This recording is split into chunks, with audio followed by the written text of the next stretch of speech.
하나님께서 완전 신임하는 사람, 이런 제목으로 같이 은혜를 나누려고 합니다. 우리가 많은 사람들과 교제를 나누며 가까이 지냅니다. 그런데 모든 사람들에게 나의 모든 사생활까지 이야기하지 않습니다. 특별히 개인적인 비밀까지 말하고 싶은 사람, 나의 가장 은밀한 것까지라도 말하고 싶은 사람이 있습니다. 어떤 사람인가요? 어떤 사람에게 나의 사생활, 나의 개인적인 비밀까지도 말하고 싶어요? 신임하는 사람입니다.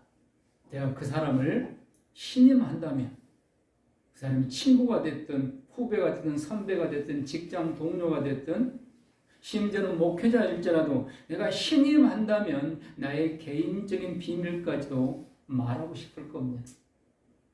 오늘 우리 하나님 말씀을 같이 읽으셨는데 오늘 말씀에서도 하나님께서 하시려고 하는 비밀스러운 일, 이 일을 말씀해 주시는 사람이 있다는 사실을 보여주고 있습니다. 여호와께서 이르시되 내가 하려는 것을 아브라함에게 숨기겠느냐? 저 사람에게는 이 말하면 안 돼. 저 사람에게는 알리서는 안 돼. 불행한 사람입니다.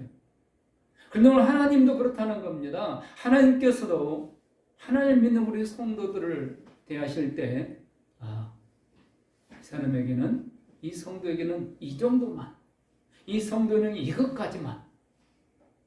그러나 오늘 아브라함에게는 어떤 비밀도 숨기지 않으시겠다는 겁니다. 오늘 함께 예배드릴 우리 모든 성도님들이 이런 복된 성도님들 될 수 있기를 축원합니다. 하나님께서 완전히 신임하는 사람, 하나님께서 완전히 신임하기 때문에 그 사람에게는 하나님께서 하시고자 하는 모든 일들을 다 알게 해주신다는 겁니다. 성경에 하나님이 들어 쓴 사람들이 바로 이런 사람들입니다. 하나님은 하나님의 심판을 수많은 선지자들에게 말씀하셨습니다. 그래서 이 선지자들은 하나님의 말씀을 듣고 외칩니다. 그러나 하나님께 신임받지 못한 사람들은 이 외침을 들을 수 없습니다. 그래서 선지자의 외침을 외면합니다. 결국 결과는 무엇입니까? 멸망입니다. 오늘날도 그렇습니다. 오늘도 하나님은 성경을 통해서, 성경을 읽으시는지 안 읽으시는지 모르겠지만 하나님의 말씀은 성경을 통해서 오늘도 하나님이 하시고자 원하는 비밀을 말씀하고 계십니다. 그렇다고 해서 우리 개인적인 내일 일, 10년 후의 일 그런 걸 말씀하신다는 건 아닙니다. 그런 점쟁이처럼 그렇게 믿으려고 하면 안 됩니다. 하나님께서 궁극적으로 이 성경을 통해서 궁극적으로 하시고자 원하는 일, 하려고 하시는 일, 그게 긴 시간일 수도 있고 때로는 아주 가까운 시간일 수도 있습니다. 우리가 성경을 통해서 하나님이 말씀하신다는 겁니다. 완전히 모든 비밀을 다 말씀해 주는 사람이 있고 일부분만 말씀해 주는 사람이 있습니다. 적어도 우리는, 여기 있는 우리는 하나님께서 말씀하시는, 하나님이 하시고자 원하는 일들의 일부분은 그래도 깨달은 자들입니다. 하나님의 비밀, 하나님이 하시려고 하는 이 비밀스러운 일들, 하나님이 하시려고 하는 일들, 그것들을 우리는 일부분이라도 알고 있기 때문에 오늘 그 믿음을 가지고 이렇게 예배드리고 있는 줄로 믿습니다. 그런데 하나님께서 모든 성도에게 모든 하나님이 하시려고 하는 모든 일을 다 알려주는 게 아니라는 겁니다. 다르다는 겁니다. 차등이 있습니다. 왜 그렇습니까? 신임의 정도에 따라서 하나님께서 그 개개인, 우리 개개인을 어느 정도 신임하느냐에 따라서 하나님의 비밀을, 하나님 하시고자 원하는 일을 다르게 알려주신다는 겁니다. 정도의 차이가 있다는 겁니다. 우리도 그래요. 우리도 사람들에게 다 말하는 게 아니에요. 그렇다면 하나님께서 오늘 아브라함에게 모든 사실들을 다 말씀해 주시는데 그건 아브라함을 완전히 신임하셨기 때문입니다. 오늘 말씀을 통해서 우리 모두도 아브라함처럼 하나님께 완전히 신임받는 성도로 거듭나셔서 하나님이 하시고자 원하는 아주 작은 사소한 일까지도 듣고 깨닫게 될 수 있기를 축원합니다. 저처럼 아브라함은 예배자입니다. 수없이 몇 번을 지난 시간을 통해서 말씀드렸습니다. 하나님은 아브라함 하면 예배자. 하나님께서 완전히 신임하는 사람, 하나님을 공경하고 하나님을 사랑하고 하나님을 신뢰하는 사람입니다. 우리도 나를 무시하는 사람, 나를 잘 대하지 않는 사람 신임하지 않을 겁니다. 하나님도 마찬가지입니다. 하나님을 공경하고 하나님을 사랑하고 하나님을 신뢰하는 사람, 하나님은 그런 사람을 신임합니다. 그런데 그 모습이 어떻게 나타날까요? 절대적인 기준이 있습니다. 하나님을 공경하고 하나님을 사랑하고 하나님을 신뢰하는 모습의 절대적인 기준, 그건 바로 예배입니다. 그 사람이 어떻게 예배를 드리는가, 어떤 예배자인가, 그 모습 하나에서 그 사람이 하나님을 과연 얼마나 공경하고 사랑하고 신뢰하고 신임하고 있는가가 증명이 됩니다. 그래서 예배는 그 사람의 신앙의 척도입니다. 그 사람이 어떻게 예배드리냐 보면은 그 사람의 신앙 수준을 알 수 있는 겁니다. 하나님께서 아브라함을 완전히 신임하는 이유, 그건 예배자이기 때문입니다. 창세기 12장에 하나님께서 아브라함을 부르신 이후에 아브라함은 어디를 가든 제일 먼저 한 게 예배입니다. 여호와 이름을 불렀더라, 여호와께 찬송을 드렸더라, 제단을 쌓았더라. 다시 한번 창세기 12장부터 쭉 읽어보십시오. 예배자입니다. 예배에 목숨을 거는 성도, 하나님은 그 성도를 완전히 신임한다는 겁니다. 자기 기분에 따라서 예배를 드리고 상황에 따라서 예배를 드리는 게 아닙니다. 두 번째로는 믿음의 사람입니다. 하나님께서 아브라함을 의인이라 인정해 주셨습니다. 뭘 보고요? 믿음을 보시고. 딱 그 하나입니다. 믿음을 보시고. 그가 순종했기 때문도 아닙니다. 그 마음이 착했기 때문도 아닙니다. 조카 노대에게 모든 걸 양보했기 때문도 아닙니다. 성경은 분명히 말합니다. 저가 믿으니 하나님이 저를 의로운 자라 인정하셨다. 의롭게 여기셨다. 믿음의 사람. 그래서 아브라함 우리가 뭐라고 그럽니까? 믿음의 조상이라고 그럽니다. 예수님의 족보가 마태복음 1장 1절부터 시작됩니다. 누구부터 시작돼요? 아브라함부터 시작돼요. 아브라함과 다윗의 곳은 예수 그리스도의 세계라. 믿음의 사람입니다. 하나님은 누구를 신뢰하는가? 믿음의 사람을 신뢰합니다. 그렇다고 해서 아브라함이 한 번도 실수도 없고 믿음이 흔들리지도 않고 믿음이 약해지지도 않았을 거 아닙니다. 우리가 똑같습니다. 믿음이 좋을 때는 한없이 믿음이 좋은데 믿음이 약해지면 어떻게 해요? 하나님의 약속을 믿지 못합니다. 그래서 아내 여종 하갈을 통해 이스마엘이라는 아들을 얻었지만 쓸모없는 아들입니다. 하나님께 인정해주지 않습니다. 약해졌습니다. 그의 믿음이 흔들리기도 했습니다. 인간적인 방법을 동원하기도 했습니다. 그러나 하나님께서 그럴 때 아브라함에게 말씀하시면 아브라함은 다시 완전히 100% 하나님을 신뢰합니다. 하나님 말씀이 들려지면 의심하지 않고 그 말씀을 100% 순종했습니다. 지금까지 주지 않았는데 내가 내년이면 100살인데 내 아내가 90살인데 무슨 아들을 지금까지 안 주셨는데, 그리고 내 아내는 이제 임신할 수 없는데, 사라는 못 믿었어요. 반신반의했습니다. 하나님을 전능자로 믿습니다. 그러나 이건 못 믿겠습니다. 저는 우리 이런 믿음이 있어요. 하나님 정말 하나님 믿어요. 그런데 이건 지금까지 하나님이 응답해 주지 않았는데요. 지금까지 이루어주지 않았는데요. 이건 못 믿겠습니다. 아브라함은 달랐어요. 아브라함은 믿었습니다. 사라는 반신반의했지만 아브라함은 100% 믿었습니다. 내 나이 내년 100살이지만 하나님이 말씀하시니 하나님은 전능자시니까 하나님은 창조주이니까 믿습니다. 여러분 이 믿음 가지시기를 축복합니다. 아멘. 그래서 하나님은 아브라함을 믿음의 조상이라고 그러면서 나의 벗이다, 내 친구다, 나의 베프라고 이야기합니다. 가장 친한 친구, 절친. 그래서 절친에게는 모든 것을 다 말해주는 겁니다. 하나님이 하시고자 하는 일들을 숨기지 않으시는 겁니다. 오늘 특별히 우리가 읽은 말씀 중에서 집중적으로 두 가지가 나옵니다. 하나님께서 아브라함을 완전히 신임하는 이유 두 가지. 그건 섬기는 사람이었기 때문입니다. 우리가 읽지는 않았지만 18장 1절에서 8절 부분에 보면 바로 그 내용이 나옵니다. 아브라함은 정성을 다하여 다른 사람을 섬기는 사람이었습니다. 18장 1절에 보면 그날 날이 굉장히 뜨거운 날이었다고 말합니다. 날이 뜨거울 때, 날이 뜨거울 때, 더운 날. 여러분 우리나라 더운 거하고 이스라엘 중동 지방의 더운 거는 다릅니다. 중동 지방은 낮 12시에서 2시나 3시간은 일을 못합니다. 그래서 오침 시간, 그 시간은 잠을 자는 시간입니다. 그늘 밑에서 쉬는 시간입니다.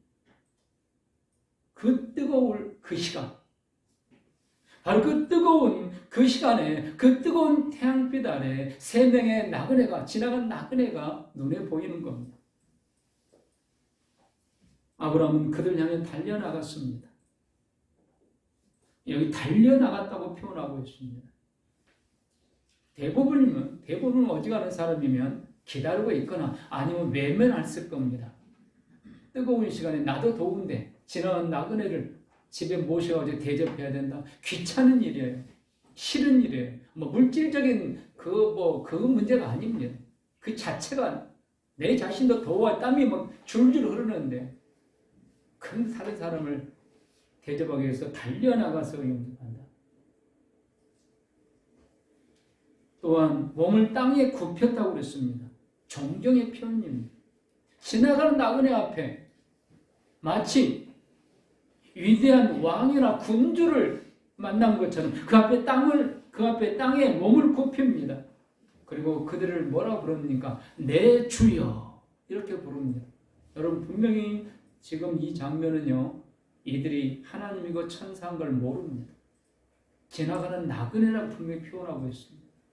이스라엘 사람들은 지나가는 나그네 눈에 띄면 반드시 자기 집을 모시고 와서 대접을 해야 되는 게 하나님의 명이었습니다.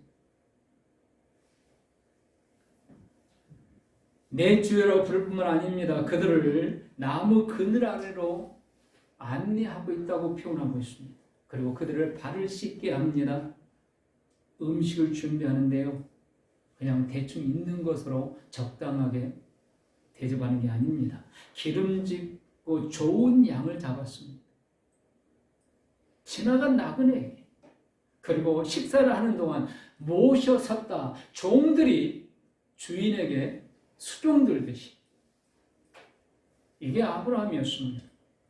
아브라함의 평소의 삶이었습니다. 여러분 우리가 반가운 사람에게 또는 친척들에게나 오랜만에 만난 가족들을 이렇게 할 수 있습니다. 부모님들에게 이렇게 할 수 있습니다. 그러나 전혀 모르는 사람에게 이렇게 할 수는 없습니다. 아브라함은 이게 삶이었다는 겁니다. 이들이 하나님이고 천사라는 사실을 전혀 모르고 대접하고 있습니다. 오직 하나님의 말씀에 따라서 믿음으로 하는 겁니다.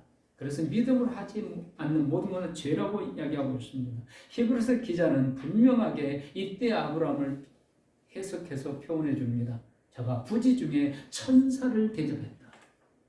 지나가는 나그네를 대접했는데 부지 중에 자기도 알지 못하는 중에 천사를 대접했다는 겁니다.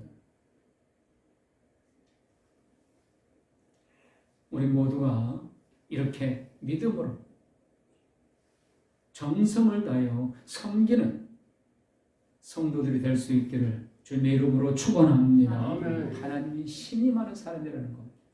여기서 오해해서는 안 될 부분이 있습니다. 제가 보니까요, 성도님들 중에 사람에게는 아주 잘 대접하고 선물도 잘하고 하는데 하나님에게 인색한 사람들이 있어요.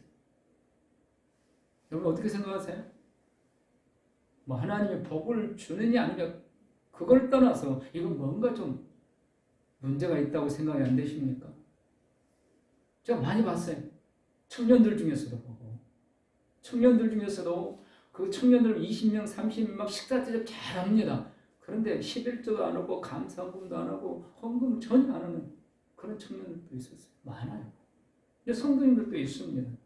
여러분 이건 순서가 잘못된 겁니다. 이건 결국 누가 드러나는 거예요? 자기 의가 드러나는 겁니다. 눈에 보이는 인간관계가 더 중요한 겁니다. 그럼 여기서 분명히 우리가 해야 될 게 있습니다. 믿음으로 해야 된다. 믿음으로. 싫지만은 하나님께서 원하시는 일이기 때문에 하는 겁니다. 이게 믿음으로 하는 겁니다. 그래서 먼저 하나님의 나와 의를 구하는 겁니다. 먼저 하나님을 위해서 내가 할 수 있는 최선을 다하는 겁니다. 그리고 그 마음 가지고 다른 사람을 섬기는 사람. 바로 이 사람이 아브라함이었고 하나님은 이 사람을 완전히 신임했다는 것. 우리 모두가 믿음으로 다른 사람을 섬김으로 하나님께 더욱 신임받는 성도들이 되시기를 축원합니다. 아멘. 마지막 우리가 너무너무 잘 알고 있는 내용이 22절부터 마지막 33절까지입니다. 뭡니까? 기도입니다. 기도. 아무리 강조해도 부족함이 없는 기도. 그런데 무슨 기도입니까? 중보기도입니다. 다른 사람을 위한 기도. 원래 중보기도는 예수님께서 우리의 죄를 위해서 계속 하고 있는 기도가 중보기도입니다. 우리는 그런 중보기도할 자격이 없습니다. 우리는 다른 사람을 위해서 하는 기도를 사실 중보기도라는 단어를 사용하면 안 되지만 다른 단어가 없기 때문에 중보기도라는 단어를 사용하는데 여기 아브라함의 기도가 지금 누구를 위해서 하고 있느냐? 자기 조카 롯과 소돔과 고모라 성의 믿음의 사람들을 위해서 기도하고 있습니다. 하나님께서 이제 신분을 밝히십니다. 아브라함에게 어찌 내가 숨기겠냐 그러면서 소돔과 고모라 성을 멸망시키려고 하는데 왜? 그들의 죄악으로 말미암아 부르짖음이 하나님 보좌까지 상달되었다. 그래서 하나님이 그냥 거기 보좌에서 심판할 수도 있지만은 그래도 천사들을 통해서 다시 한번 확인하고 심판하겠다. 오늘 성경 말씀에 그대로 표현했어요. 그런 내게 들린 부르짖음과 같은지 그렇지 않은지 내가 보고 알려하노라. 그래서 두 천사들을 보내시는 겁니다. 하나님이 심판하시기 위해서. 그리고 이 비밀을 아브라함에게는 숨기지 않으신다는 겁니다. 바로 그때 아브라함은 하나님께 엎드려서 기도하기 시작합니다. 소돔과 고모라를 관찰하고 심판하기 위해서 천사를 떠난 후에 아브라함은 하나님 앞에 그대로 서 있었다고 지금 표현하고 있습니다. 다른 사람을 위해서 혹은 하나님의 나라 의를 위해서 끈질기게 기도하는 것. 이게 중보기도입니다. 근데 이 중보기도는 중요합니다. 여러분, 금요 기도에 왜 우리가 기도해야 되는가? 금요 기도는 사실 우리 개인 기도하는 시간이 없습니다. 금요 기도는 순전히 하나님의 나라 의를 위해서 그리고 목숨 걸고 선교하고 있는 그 선교사님들, 우리가 동역하는 선교사님들 우리가 돈 몇 푼 보내드리고 이게 선교가 아닙니다. 이게 동역하는 게 아닙니다. 그분들과 함께 기도하는 게 동역입니다. 그래서 금요 기도는 꼭 하셔야 되는 겁니다. 못 오시니까 영상으로 함께 하라고 영상으로 하실 분들 못 오시는 분 영상으로 함께 해드리고 있잖아요. 그래도 죽으라고 안 하는 분들은 아니에요. 여러분 하나님께서 완전히 신임하는 사람, 자기만 위해서 기도하는 사람이 아닙니다. 중보 기도하는 사람이에요. 다른 사람 위해서 기도하는 사람, 하나님의 나라와 의를 위해서 기도하는 사람. 하나님이 이런 사람을 신임한다는 겁니다. 오늘 아브라함은 그렇게 하나님 앞에 기도합니다. 무려 6번이나 기도 제목을 계속해서 연장해서 기도합니다. 여기서 우리 주님께서 말씀하신 중언부언하는 기도를 하지 말라는 말씀이었습니다. 정말 기도하기 싫은 어떤 성도가 그렇게 이야기를 했어요. 저한테. 하나님은 다 알고 계시는 꼭 기도할 필요가 있습니까? 그리고 한 번 기도하면 됐지. 예수님이 중언부언을 하지 말라고 그러셨는데 정말 그 말이 맞는 것 같아요. 여러분, 그러면 예수님은 겟세마네 동산에서 밤새 무슨 기도를 하셨을까요? 여러분, 중언부언 기도라는 것은 한마디로 말하면 연불 같은 걸 말합니다.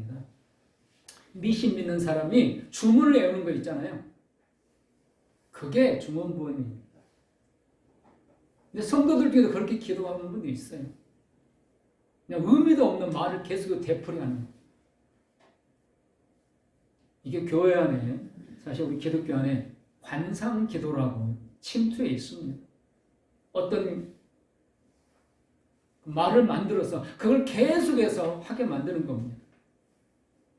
부흥에 잘못 가면 바로 이런 덫에 씌웁니다. 그리고 귀신이 들립니다. 제가 청년 때 할렐루야를 계속 하게 부흥 강사가 하더니 다른 교회에서 부흥을 했는데 우리 교회 성도가 여자 성도가 가가지고 할렐루야를 계속 가르치는 데서 1시간 2시간 하면서 그냥 할렐루야 외치다가 귀신 들렸어요. 이런 게 중언부언입니다. 계속해서 한 가지 기도를 가지고 끈질기게 기도하는 것은 중언부언이 아니에요. 여러분, 끈질긴 기도가 이게 중보 기도입니다. 일관성 있게 기다리면서 하는 기도. 우리가 원하는 것, 하나님께서 어떻게 응답할지 모르지만 가장 좋은 것으로, 최선의 것으로 가장 좋은 때, 적절한 때 주실 것이다. 이 믿음을 가지고 계속해서 기도하는 겁니다. 이게 끈질긴 기도고 이게 중보 기도입니다. 예수님께서 직접 이 중보 기도에, 이 끈질긴 기도에 대해서 한 비유를 말씀하셨습니다. 누가복음 18장 5절부터 보면은 한 억울한 과부가 불의한 재판관, 하나님도 무시하고 사람도 무시하는 돈밖에 모르는 이 불의한 재판관에게 찾아가서 자기 억울함을 마침내 해결하고 마는 이 과부. 어떻게 해결받았어요? 이 재판관이 가는 곳마다 나타나는, 가는 곳마다 재판장뿐만 아니라 뭐 식당, 길거리, 어디를 가든 이 재판관 있는 곳에 이 과부가 나타납니다. 그리고는 소리 지르는 겁니다. 사람이 지어낸 이야기가 아니라 예수님이 기도를 이렇게 하라고 가르쳐준 끈질긴 기도, 중보기도하는 비결입니다. 이렇게 말씀합니다. 이 과부가 나를 번거롭게 하니, 이 재판관이 말하는 거예요. 여러분, 우리가 기도를 어떻게 하라는 거예요? 하나님을 번거롭게 할 정도 하라는 겁니다. 계속해서 하루에 막 100번씩 200번씩 끈질기게 하라는 겁니다.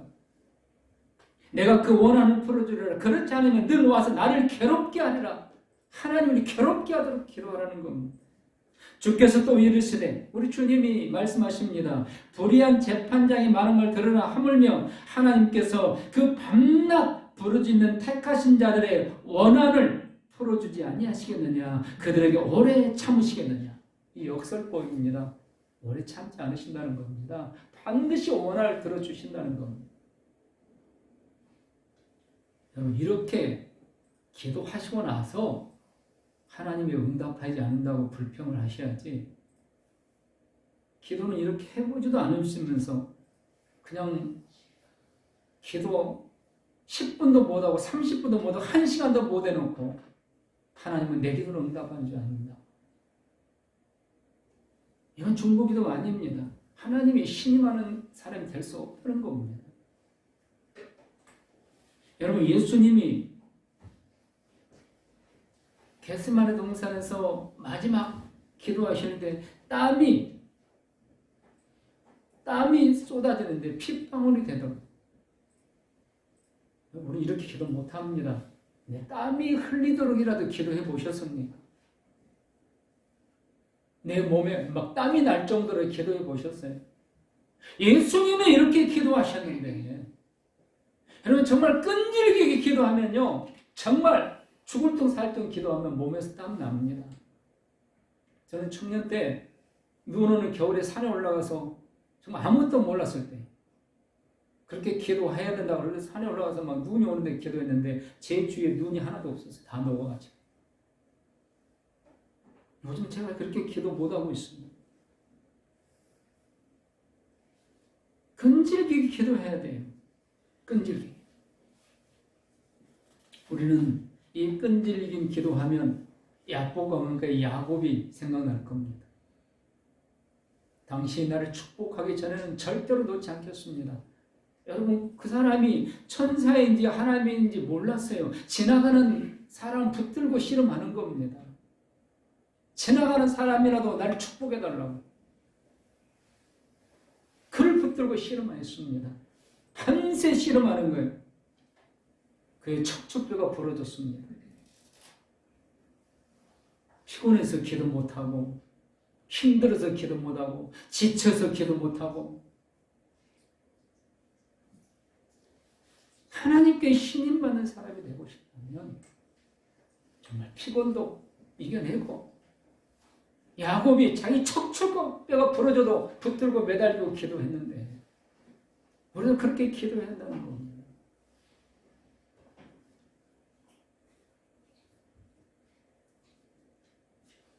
사랑하는 성도 여러분,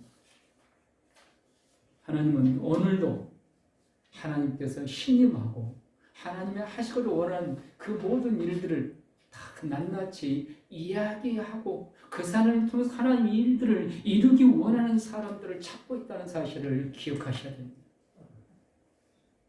지금 하나님 그 사람을 찾고 있어요. 여러분 다른 사람 볼 거 없습니다.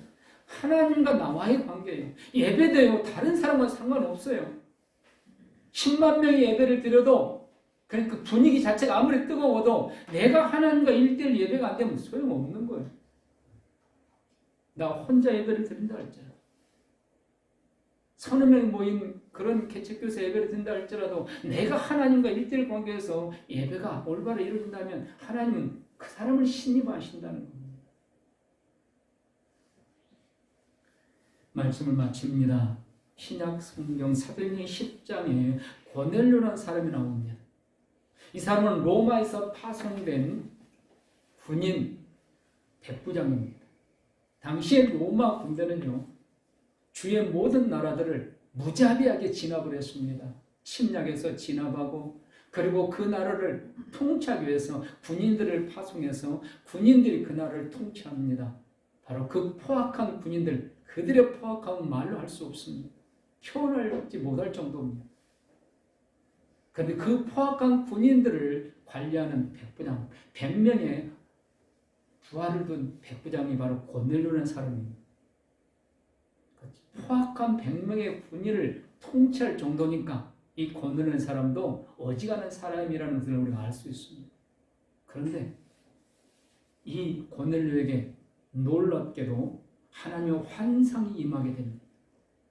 베드로라는 사람을 초청해서 그에게 하나님의 말씀을 듣고 하나님의 지시하심을 따르라. 이 포악한 군인에게, 이방인에게, 로마 사람에게 어떻게 이런 일이 가능했을까요? 성경에 보니까 성령이 이 고넬료와 그의 가족들, 그 집에 모인 모든 사람들에게 임했다고 그랬습니다.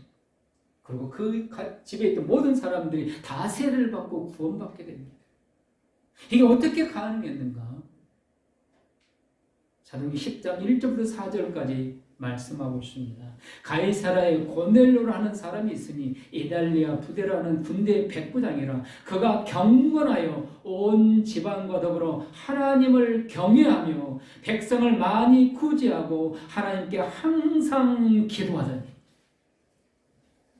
어떤 기회를 탔는지는 모르지만 누구를 통해서 하나님을 알게 됐는지 모르지만 어쨌든 하나님을 알게 되었습니다. 그래서 하나님을 경외합니다. 즉시 변화됩니다. 백성을 많이 구제했습니다. 어느 백성이니까 로마인일까요? 아닙니다. 자기들이 지금 지배하고 있는 그 이스라엘 사람들. 이건 굉장히 위험한 일입니다. 사람들은요, 잘해주면 그게 자기가 누려야 될 특권으로 오해하기 쉽습니다. 그래서 지배자들은 절대 자기들이 통치할 사람에게 잘해줄 수가 없는 겁니다. 그런데 이 고넬료는 이 이스라엘 자기가 통치할 백성들을 많이 구제했다고 그랬습니다. 그리고 항상 기도하더니 누구에게? 하나님께. 하루는 제90쯤 되어 환상 중에 밝히 보매 환상이 보였어요. 하나님의 사자가 들어와 이르되 고넬료야 하니 고넬료가 주목하여 보고 이르되 두려워 이르되 주여 무슨 일이니까 천사가 이르되 내 기도와 구제가 하나님 앞에 상달되어 기억하신 바가 되었으니. 우리는 지금 모든 성도님들이 이런 성도가 될 수 있기를 축원합니다. 내 기도와 내 구제가 하나님께 상달되었고 하나님께서 기억하고 계신다. 이게 고넬료입니다. 그래서 고넬료와 그의 온 가족, 그의 집안에 있는 모든 사람들에게, 친구들 모두에게 성령이 임합니다. 그리고 세례를 받고 다 구원받게 됩니다. 하나님이 하시고자 원하는 일들이 이루어져 가고 있다는 겁니다. 누구를 통해서? 사람을 섬기고 기도하는 성도를 통해서. 우리 모두가 이렇게 하나님께서 완전히 신임해질 수 있는 성도들로 더욱더 거듭나실 수 있기를 주님의 이름으로 축원합니다.